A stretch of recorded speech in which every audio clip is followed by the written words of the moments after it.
My name is Emma Hayes. I was 12 years old. My mother was dying of cancer in Riverside General Hospital, Ward 7. My father had died 3 years earlier. We'd been evicted that morning. The shelters were full. My little brother Tommy hadn't eaten in 24 hours. And I was running out of options. I stood outside Morrison's Market, the kind of place where a loaf of bread costs more than we used to spend on groceries for a week. I told Tommy to wait outside where it was dry. Then I walked in, soaking wet, leaving muddy footprints on their perfect white tiles. Every head turned to stare at me. I could feel their judgment like a physical weight. That's when I saw him. Marcus Wellington. I didn't know his name then, but I'd seen his face in the newspaper. Local philanthropist opens fifth luxury hotel. He stood in the dairy aisle, examining expensive cheeses like he had all the time in the world. His coat probably cost more than our entire year's rent. I walked up to him, heart pounding. "Excuse me, sir," I said. "Could you help us? We need milk for my brother." He turned around and looked at me. And then he laughed. Not a kind laugh. Not an uncomfortable laugh. Just amusement. Like I'd told him a joke. "You want me to buy you milk," he said, loud enough for people around us to hear. Shoppers stopped to watch. Phones came out. An elderly woman clutched her purse tighter. A mother pulled her child away from me, like poverty was contagious. "How do I know you won't spend it on something else?" he said. "How do I know you even have a brother?" I told him Tommy was right outside, that I could show him. He just shook his head. "Convenient," he said. "You know how many kids come through here with sob stories? If I helped everyone who asked, I'd be broke by Tuesday." People around us started whispering. I heard one man say, "These people always want handouts." A woman said, "Why doesn't she just get a job?" I was 12 years old, standing in a grocery store, begging for milk for my 6-year-old brother, and these adults were treating me like I was the problem. Something inside me cracked. Not broke, cracked open. And from that crack came something I didn't know I had. Courage. "I can dance," I said. The words came out before I could stop them. Marcus paused, confused. "What?" I said, "I can dance. If you buy us milk, I'll dance for you. Right here. My mama taught me before she got sick. She was a real dancer. I can show you." The crowd grew larger. More phones appeared. I could hear people laughing, whispering. Someone said, "Is this child abuse or entertainment?" Another voice, "This is going to go viral." Marcus looked at me for a long moment. Then he said, "You'll dance. For milk." "For milk and bread," I said, finding my voice. "And peanut butter if you're feeling generous. Tommy likes peanut butter." Someone in the crowd actually laughed. Not cruelly this time, but surprised. This kid had nerve. Marcus crossed his arms and said, "Fine. Dance. If you're good enough, I'll buy your groceries. If you're not, you leave and never come back." I started with a simple waltz, humming the melody under my breath. My wet shoes squeaked on the tiles, but I turned that into rhythm.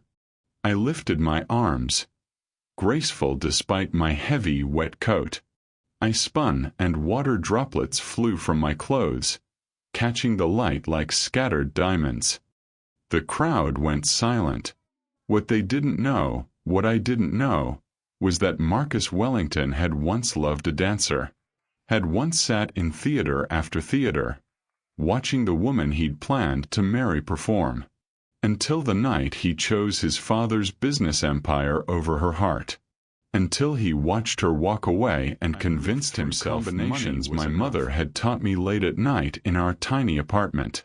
Pirouettes, extensions, movements that were technically perfect despite my lack of formal training. I was dancing a piece my mother had choreographed for her final performance, the one she'd performed while 7 months pregnant with me, the one that had brought audiences to tears. Marcus's face changed. The mockery disappeared. The dismissiveness vanished. In its place was something raw and broken, because in my movements, he saw the ghost of the woman he'd lost. The crowd stood frozen. Some had tears in their eyes. Others had lowered their phones, the moment too sacred to reduce to content. When I finished, I was breathing hard, my cheeks flushed. I faced Marcus with my chin up, waiting for his verdict. He couldn't speak. His throat had closed around words he didn't have. "What's your name?" Marcus finally managed. "Emma Hayes." I watched the color drain from his face. "Your mother," he said, voice rough. "What's her name?" I hesitated. Mama had always warned me not to give personal information to strangers. But something in this man's face had changed completely. "Catherine," I whispered. "Catherine Hayes." Marcus Wellington closed his eyes. And in that moment, 20 years collapsed. He was standing in Catherine's apartment, asking her to wait while he took over his father's company, promising it would only be a few years. She'd said no, told him love delayed was love denied. He'd walked away believing she'd come back. She never did. "Come with me," Marcus said suddenly. I backed up. "I don't go anywhere with strangers." "Smart girl," he said. Then he pulled out his phone and made calls. Within minutes, a car arrived. A doctor was contacted. And Marcus said words I'll never forget. "I'm taking you to your mother. And I'm going to help. All of you." We drove to Riverside General in silence. Tommy sat beside me, clutching the grocery bags Marcus had filled. Not just milk, but everything. Food for days. When we arrived, Marcus spoke to administrators. Suddenly doors opened. Rules bent. We were escorted to Ward 7. My mother was in a room at the end of the hall. Marcus stopped at the door, hesitated. 20 years since he'd seen her. 20 years of building hotels instead of a home. 20 years of convincing himself money was enough. He knocked. "Come in," came Mama's weak voice. Marcus pushed the door open. My mother had been beautiful once. She still was, in the way suffering can't quite erase grace. Thin from chemo, no hair, pale. But her eyes, those dark eyes that had watched him from across theaters, across tables, across the bed they'd once shared, those eyes hadn't changed. She looked at him. Recognition dawned slowly, then disbelief. "Marcus." She whispered. "Your daughter asked me for milk," Marcus said. And then she danced. Mama's eyes filled with tears. "Emma. You saw Emma. She's outside. With Tommy. They're both safe, Kat. They're both here." My mother covered her face and wept. Marcus crossed to her bedside and did what he should have done 20 years ago. He took her hand. "I'm sorry," he said. "For everything. For being young and stupid. For choosing wrong. For not fighting harder. For letting you go." Mama squeezed his hand weakly. "You came back." "I never really left," Marcus admitted. "I spent 20 years trying to fill the hole you left. But nothing ever mattered as much as you did. Then Marcus told her about Dr. Rivera, one of the country's best oncologists, about new treatments, clinical trials, options. I can't afford. Mama started. You don't need to afford anything, Marcus interrupted. I'm taking care of it. Treatment, housing for your kids, everything. This isn't charity, Kat. This is me trying to fix the one thing in my life that actually mattered. Impossible things became possible. Dr. Rivera got Mama into a clinical trial. We moved into a furnished apartment Marcus owned, rent-free. Tommy and I enrolled in a good school. Marcus visited every day. At first, he said it was to check on treatment progress. But the truth was simpler. He was falling in love all over again. Mama fought. The treatment was brutal, left her weak and sick. But she fought. For us. For the life we might still have. And slowly, impossibly, the cancer began to retreat. 3 months after I danced in Morrison's Market, Dr. Rivera walked in with news. The tumors are shrinking. We're looking at remission. But Marcus didn't just help us. He'd been changed by that day in the store. By seeing Mama again. By realizing how many families were falling through the cracks. He established the Catherine Hayes Second Chances Fund, a foundation to help families facing medical bankruptcy. I stood at the opening ceremony, now 13 and stronger. I'd been asked to cut the ribbon, but I refused. It should be Mama, I said. So Mama stood beside Marcus, Tommy holding her hand, me behind them with my arms around both their shoulders. Together we cut the ribbon. The first family through the door was a mother with 3 children, desperate and ashamed. I walked over and said, I'm Emma. Do you need help? The woman's eyes filled with tears. My husband had a stroke. Medical bills. We can't keep our apartment. I took her hand.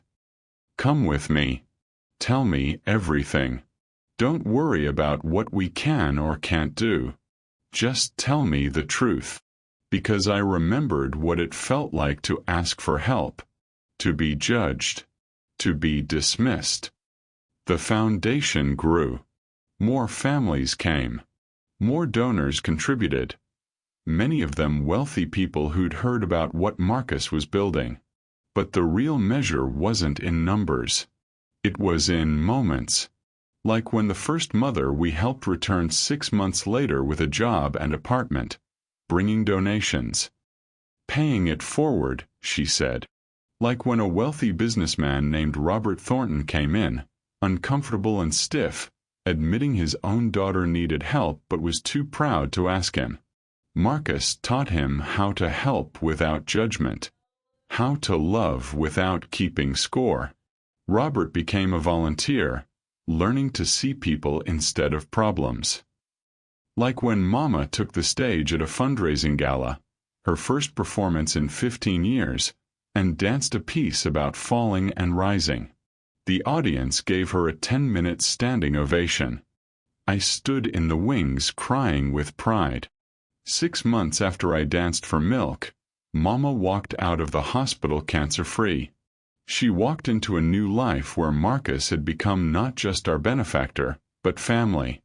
They were married in our apartment, surrounded by people from the foundation. Families we'd helped, volunteers, staff. I danced at their wedding. Not desperately this time, but joyfully. I wore a white dress Marcus bought me and moved with happiness instead of hunger. Tommy was ring bearer and dropped the rings mid-ceremony. I scooped them up mid-pirouette and everyone laughed. It wasn't the life any of us had planned. It was better. Marcus never built another hotel. Instead, he built something that mattered. Over 10 years, the foundation helped thousands of families. I grew up dancing professionally, but I also became an advocate, using my story to change how people see poverty. Tommy became a pediatric oncologist, inspired by the people who saved Mama. And Mama, she danced again, not on stages, but in our living room, our kitchen, in moments stolen from ordinary miraculous life. Some nights, when Tommy was asleep, she and Marcus would put on old music and sway together. No audience, no pressure, just two people who'd lost each other and found their way back home. Rainy afternoon, I stood in Morrison's Market again. They'd installed a plaque in the dairy aisle. Here, a girl danced for milk and taught us that grace can bloom anywhere. I stood in that exact spot and closed my eyes, remembering the fear, the shame, the desperate hope. Then I opened them and saw my reflection. Not a hungry child anymore, but someone stronger. Someone who'd learned that asking for help wasn't weakness. That grace could be found in grocery stores. That one small act of courage could ripple outward in ways impossible to imagine. A young woman approached me, nervous, carrying a baby. "Excuse me," she said. "I heard about the foundation. I need help." I turned and smiled. "Then let me help you." Because that's the legacy. Not buildings or donations, but this, one person helping another, who will someday help another. An endless chain of grace. People ask if I regret that day. Standing in that store, humiliated, desperate enough to dance for milk. And the answer is no. Because that dance changed everything. It gave my mother life. It gave Marcus purpose. It gave Tommy and me a family. It gave thousands of other families hope. That dance taught me that sometimes the smallest acts carry the greatest weight. That asking for milk can lead to love. That grace can bloom in the unlikeliest soil. And if you're brave enough to dance when everything seems impossible, the world might just dance with you. So here's what I want you to remember. You don't need to be rich to change lives. You just need to see people. Really see them. And when someone asks for help, don't laugh. Don't judge. Don't walk away. Because you never know, that moment might be the beginning of something beautiful. If this story moved you, don't just watch. Act. See someone today. Help someone. Start your own chain of grace. And tell me about it in the comments. Let's prove that we're all brave enough to dance. Subscribe for more stories that remind us what it means to be human.